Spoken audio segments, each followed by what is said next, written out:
Hello, and welcome to Family Folktales from the Nashville Public Library. I'm Susan Poulter, a librarian at the Main Library. Today's story is Prince Darling, a French tale from Andrew Lang's Blue Fairy Book. Once upon a time, there lived a king who was so just and kind that his subjects called him the Good King. It happened one day when he was out hunting that a little white rabbit which his dogs were chasing sprang into his arms for shelter. The king stroked it gently and said to it, "Well, Bunny, as you have come to me for protection, I will see that nobody hurts you." And he took it home to his palace and had it put in a pretty little house with all sorts of nice things to eat. That night when he was alone in his room, a beautiful lady suddenly appeared before him. Her long dress was as white as snow, and she had a crown of white roses upon her head. The good king was very much surprised to see her, for he knew his door had been tightly shut, and he could not think how she had gotten in. But she said to him, "I am the fairy Truth.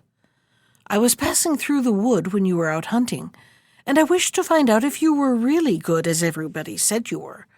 So I took the shape of a little rabbit and came to your arms for shelter, for I know that those who are merciful to animals will be still kinder to their fellow men.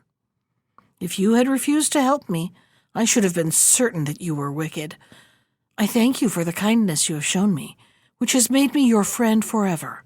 You have only to ask me for anything you want, and I promise that I will give it to you." "Madam," said the good king, "since you are a fairy, you no doubt know all my wishes. I have but one son, whom I love very dearly. That is why he is called Prince Darling. If you are really good enough to wish to do me a favor, I beg that you will become his friend." "With all my heart," answered the fairy. "I can make your son the handsomest prince in the world, or the richest, or the most powerful. Choose whichever you like for him." "I do not ask either of those things for my son," replied the good king.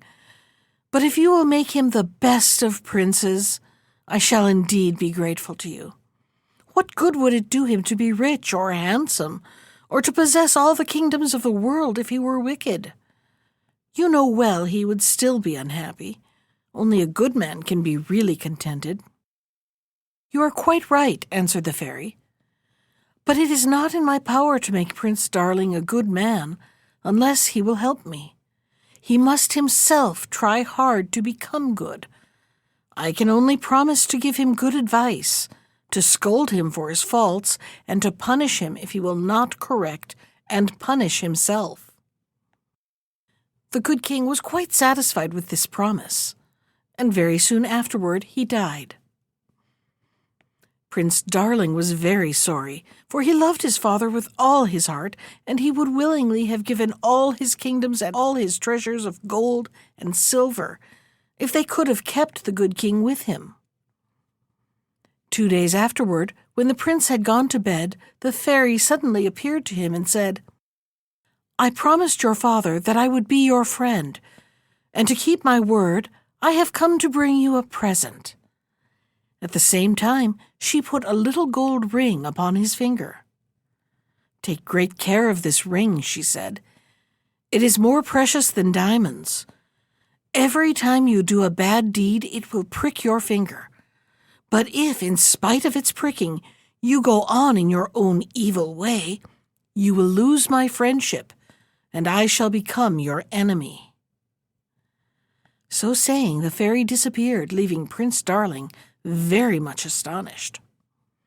For some time he behaved so well that the ring never pricked him, and that made him so contented that his subjects called him Prince Darling the Happy. One day, however, he went out hunting, but could get no sport, which put him in a very bad temper. It seemed to him as he rode along that his ring was pressing into his finger, but as it did not prick him, he did not heed it. When he got home and went to his own room, his little dog Bibi ran to meet him, jumping round him with pleasure. "Get away," said the prince quite gruffly. "I don't want you. You're in the way." The poor little dog, who didn't understand this at all, pulled at his coat to make him at least look at her, and this made Prince Darling so cross that he gave her quite a hard kick. Instantly his ring pricked him sharply, as if it had been a pin. He was very much surprised, and sat down in a corner of his room, feeling quite ashamed of himself. "I believe the fairy is laughing at me," he thought. "Surely I can have done no great wrong in just kicking a tiresome animal. What is the good of my being a ruler of a great kingdom if I'm not even allowed to beat my own dog?" "I am not making fun of you," said a voice, answering Prince Darling's thoughts. "You have committed 3 faults. First of all, you were out of temper because you could not have what you wanted, and you thought all men and animals were only made to do your pleasure. Then you were really angry, which is very naughty indeed. And lastly, you were cruel to a poor little animal who did not in the least deserve to be ill-treated. I know you are far above a little dog, but if it were right and allowable that great people should ill-treat all who are beneath them, I might at this moment beat you or kill you, for a fairy is greater than a man. The advantage of possessing a great empire is not to be able to do the evil that one desires, but to do all the good that one possibly can." The prince saw how naughty he had been, and promised to try and do better in the future, but he did not keep his word. The fact was, he had been brought up by a foolish nurse who had spoiled him when he was little. If he wanted anything, he only had to cry and fret and stamp his feet, and she would give him whatever he asked for, which had made him self-willed. Also, she had told him from morning to night that he would one day be a king, and that kings were very happy because everyone was bound to obey and respect them, and no one could prevent them from doing just as they liked. When the prince grew old enough to understand, he soon learned that there could be nothing worse than to be proud, obstinate, and conceited, and he had really tried to cure himself of these defects. But by that time all his faults had become habits, and a bad habit is very hard to get rid of. Not that he was naturally of a bad disposition. He was truly sorry when he had been naughty, and said, "I am very unhappy to have to struggle against my anger and pride every day. If I had been punished for them when I was little, they would not be such a trouble to me now."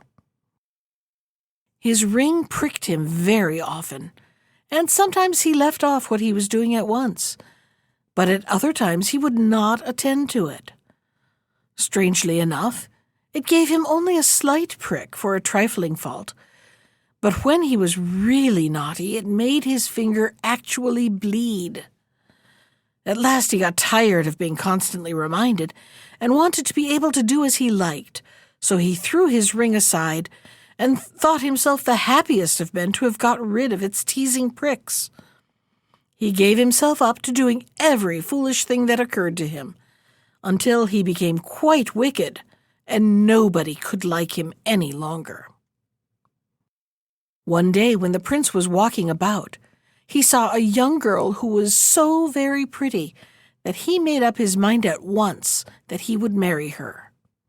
Her name was Celia, and she was as good as she was beautiful.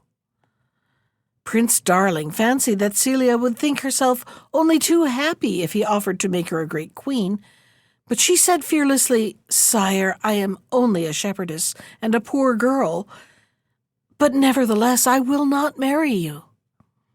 "Do you dislike me?" asked the prince, who was very much vexed at this answer. "No, my prince," replied Celia, "I cannot help thinking you very handsome. But what good would riches be to me, and all the grand dresses and splendid carriages that you would give me, if the bad deeds which I should see you do every day made me hate and despise you?" The prince was very angry at this speech, and commanded his officers to make Celia a prisoner, and carry her off to his palace. All day long the remembrance of what she had said annoyed him, but as he loved her, he could not make up his mind to have her punished. One of Prince's favorite companions was his foster brother, whom he trusted entirely, but he was not at all a good man, and gave Prince Darling very bad advice and encouraged him in all his evil ways. When he saw the prince so downcast, he asked what was the matter, and when he explained that he could not bear Celia's bad opinion of him, and was resolved to be a better man in order to please her, this evil adviser said to him, "You are very kind to trouble yourself about this little girl. If I were you, I would soon make her obey me. Remember that you are a king, and that it would be laughable to see you trying to please a shepherdess who ought to be only too glad to be one of your slaves. Keep her in prison and feed her on bread and water for a little while, and then if she still says she will not marry you, have her head cut off, to teach other people that you mean to be obeyed. Why, if you cannot make a girl like that do as you wish, your subjects will soon forget that they are only put into this world for our pleasure." "But," said Prince Darling, "would it not be a shame if I had an innocent girl put to death? For Celia has done nothing to deserve punishment." "If people will not do as you tell them, they ought to suffer for it," answered his foster brother. "But even if it were unjust, you had better be accused of that by your subjects, than that they should find out that they may insult and thwart you as often as they please." In saying this, he was touching a weak point in his brother's character, for the prince's fear of losing any of his power made him at once abandon his first idea of trying to be good, and resolve to try and frighten the shepherdess into consenting to marry him. His foster brother, who wanted him to keep his resolution, invited 3 young courtiers as wicked as himself to sup with the king, and they persuaded him to drink a great deal of wine, and continued to excite his anger against Celia by telling him that she had laughed at his love for her, until at last, in quite a furious rage, he rushed off to find her, declaring that if she still refused to marry him, she should be sold as a slave the very next day. But when he reached the room in which Celia had been locked up, he was greatly surprised to find that she was not in it, though he had the key in his own pocket all the time. His anger was terrible, and he vowed vengeance against whoever had helped her to escape. His bad friends, when they heard him, resolved to turn his wrath upon an old nobleman who had formerly been his tutor, and who still dared sometimes to tell the prince of his faults, for he loved him as if he had been his own son. At first Prince Darling had thanked him, but after a time he grew impatient and thought it must be just mere love of fault-finding that made his old tutor blame him when everyone else was praising and flattering him. So he ordered him to retire from his court, though he still, from time to time, spoke of him as a worthy man whom he respected, even if he no longer loved him. His unworthy friends feared that he might someday take it into his head to recall his old tutor. They thought they now had a good opportunity of getting him banished forever. They reported to the prince that Suleiman, for that was the tutor's name, had boasted of having helped Celia to escape, and they bribed 3 men to say that Suleiman himself had told them about it. The prince, in great anger, sent his foster brother with a number of soldiers to bring his tutor before him in chains like a criminal. After giving this order, he went to his own room, but he had scarcely got into it when there was a clap of thunder which made the ground shake, and the fairy Truth appeared suddenly before him. "I promised your father," she said sternly, "to give you good advice and to punish you if you refuse to follow it. You have despised my counsel and have gone your own evil way until you are only outwardly a man. Really, you are a monster. the horror of everyone who knows you. It is time that I should fulfill my promise and begin your punishment. I condemn you to resemble the animals whose ways you have imitated. You have made yourself like the lion by your anger, and like the wolf by your greediness. Like a snake, you have ungratefully turned upon one who was a second father to you. Your churlishness has made you like a bull. Therefore, in your new form, take the appearance of all these animals." The fairy had scarcely finished speaking when Prince Darling saw to his horror that her words were fulfilled. He had a lion's head, a bull's horns, a wolf's feet, and a snake's body.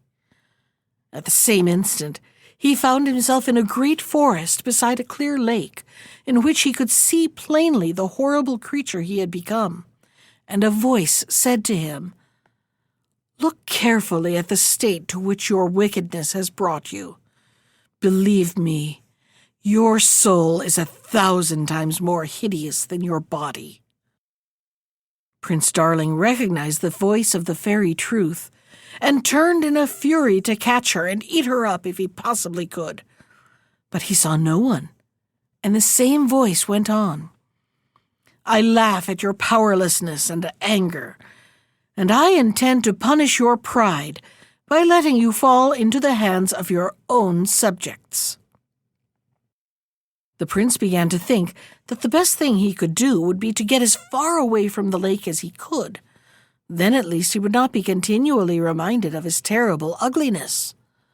So he ran toward the wood, but before he had gone many yards, he fell into a deep pit which had been made to trap bears, and the hunters who were hiding in a tree leaped down and secured him with several chains, and led him into the chief city of his own kingdom.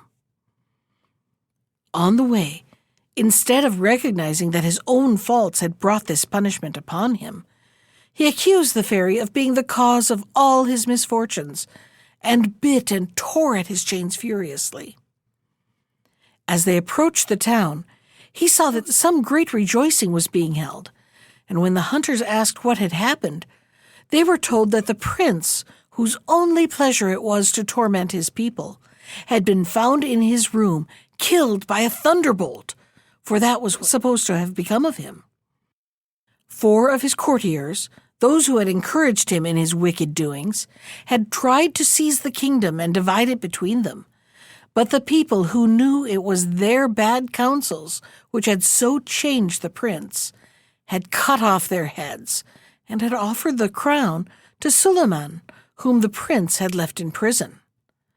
This noble lord had just been crowned, and the deliverance of the kingdom was the cause for the rejoicing. For, they said, he is a good and just man, and we shall once more enjoy peace and prosperity.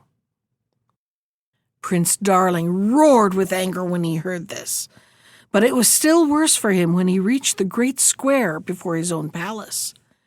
He saw Suleiman seated upon a magnificent throne, and all the people crowded round, wishing him a long life, that he might undo all the mischief done by his predecessor.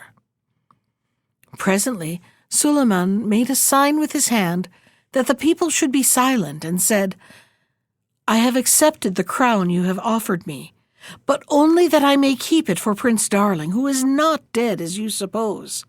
The fairy has assured me that there is still hope that you may some day see him again, good and virtuous as he was when he first came to the throne. Alas," he continued, "he was led away by flatterers.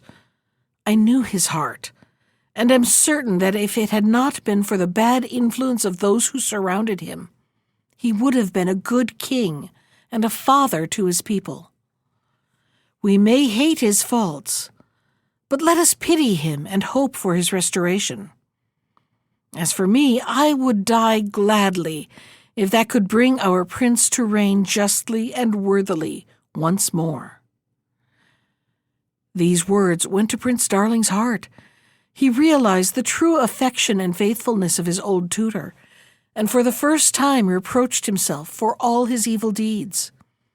At the same instant, he felt all his anger melting away, and he began quickly to think over his past life and to admit that his punishment was not more than he had deserved. He left off tearing at the iron bars of the cage in which he was shut up, and became as gentle as a lamb.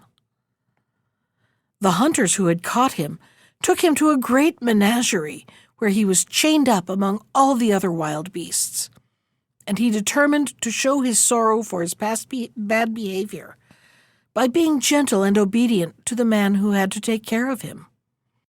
Unfortunately, this man was very rough and unkind, and though the poor monster was quite quiet, he often beat him without rhyme or reason when he happened to be in a bad temper.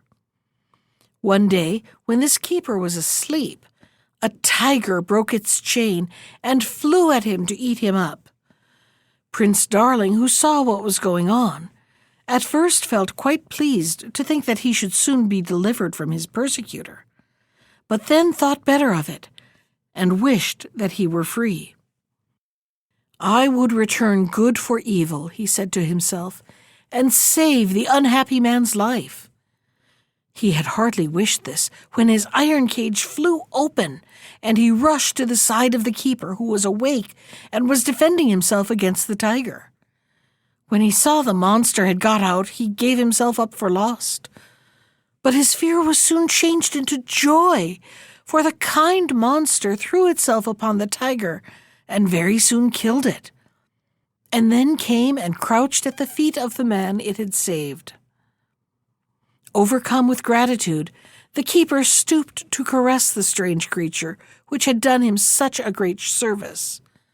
But suddenly a voice said in his ear, "A good action should never go unrewarded." And at the same instant the monster disappeared, and he saw at his feet only a pretty little dog. Prince Darling, delighted by the change, frisked about the keeper, showing his joy in every way he could, and the man, taking him up in his arms, carried him to the king, to whom he told the whole story. The queen said she would like to have this wonderful little dog, and the prince would have been very happy in his new home if he could have forgotten that he was a man and a king.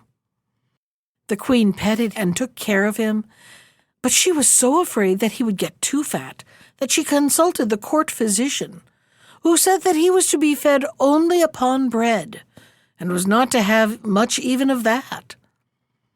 So poor Prince Darling was terribly hungry all day long, but he was very patient about it. One day, when they gave him his little loaf for breakfast, he thought he would like to eat it out in the garden, so he took it up in his mouth and trotted away toward a brook that he knew of a long way from the palace.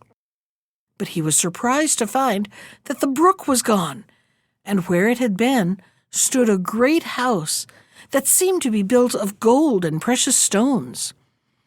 Numbers of people, splendidly dressed, were going into it, and sounds of music and dancing and feasting could be heard from the windows. But what seemed very strange was that those people who came out of the house were pale and thin, and their clothes were torn and hanging in rags about them. Some fell down, dead as they came out before they had time to get away. Others crawled farther with great difficulty, while others again lay on the ground, fainting with hunger, and begged a morsel of bread from those who were going into the house. But they would not so much as look at the poor creatures. Prince Darling went up to a young girl who was trying to eat a few blades of grass, she was so hungry. Touched with compassion, he said to himself, "I am very hungry, but I shall not die of starvation before I get my dinner. If I give my breakfast to this poor creature, perhaps I may save her life." So he laid his piece of bread in the girl's hand and saw her eat it up eagerly. She soon seemed to be quite well again, and the prince, delighted to have been able to help her, was thinking of going home to the palace, when he heard a great outcry, and, turning round, saw Celia, who was being carried against her will into the great house. For the first time the prince regretted that he was no longer the monster. Then he would have been able to rescue Celia. Now he could only bark feebly at the people who were carrying her off and try to follow them, but they chased and kicked him away. He determined not to quit the palace till he knew what had become of Celia, and blamed himself for what had befallen her. "Alas," he said to himself, "I am furious with the people who are carrying Celia off. But isn't that exactly what I did myself? And if I had not been prevented, did I not intend to be still more cruel to her?" Here he was interrupted by a noise above his head. Someone was opening a window, and he saw with delight that it was Celia herself, who came forward and threw out a plate of the most delicious-looking food. Then the window was shut again, and Prince Darling, who had not had anything to eat all day, thought he might as well take the opportunity of getting something. He ran forward to begin, but the young girl to whom he had given his bread gave a cry of terror and took him up in her arms, saying, "Don't touch it, my poor little dog. That house is the palace of pleasure, and everything that comes out of it is poisoned." At the same moment a voice said, "You see, a good action always brings its reward," and the prince found himself changed into a beautiful white dove. He remembered that white was the favorite color of the fairy Truth, and began to hope that he might at last win back her favor. But just now his first care was for Celia, and rising into the air he flew round and round the house until he saw an open window. But he searched through every room in vain. No trace of Celia was to be seen, and the prince, in despair, determined to search through the world till he found her. He flew on and on for several days till he came to a great desert, where he saw a cavern, and, to his delight, there sat Celia, sharing the simple breakfast of an old hermit. Overjoyed to have found her, Prince Darling perched upon her shoulder, trying to express by his caresses how glad he was to see her again. And Celia, surprised and delighted by the tameness of this pretty white dove, stroked it softly and said, though she never thought of it understanding her, "I accept the gift that you make me of yourself, and I will love you always." "Take care what you are saying, Celia," said the old hermit. "Are you prepared to keep that promise?" "Indeed, I hope so, my sweet shepherdess," cried the prince, who was at that moment restored to his natural shape. "You promise to love me always. Tell me that you really mean what you said, or I shall have to ask the fairy to give me back the form of the dove which pleased you so much." "You need not be afraid that she will change her mind," said the fairy, throwing off the hermit's robe in which she had been disguised, and appearing before them. "Celia has loved you ever since she first saw you. Only she would not tell you while you were so obstinate and naughty. Now you have repented, and mean to be as good as you deserve to be happy, and so she may love you as much as she likes." Celia and Prince Darling threw themselves at the fairy's feet, and the prince was never tired of thanking her for her kindness. Celia was delighted to hear how sorry he was for all his past follies and misdeeds, and promised to love him as long as she lived. "Rise, my children," said the fairy, "and I will transport you to the palace, and Prince Darling shall have back again the crown he forfeited by his bad behavior." While she was speaking, they found themselves in Suleiman's hall, and his delight was great at seeing his dear master once more. He gave up the throne joyfully to the prince, and remained always the most faithful of his subjects. Celia and Prince Darling reigned for many years, but he was so determined to govern worthily, and to do his duty, that his ring, which he took to wearing again, never once pricked him severely. That was Prince Darling from Andrew Lang's Blue Fairy Book. Special thanks to Ginger Sands for our theme music. You can find more of Ginger's music at iTunes or on her website at www.gingersands.com. And if you'd like to comment on today's story, send me an email. I can be reached at susan.poulter, that's Poulter, @nashville.gov. Thanks for listening.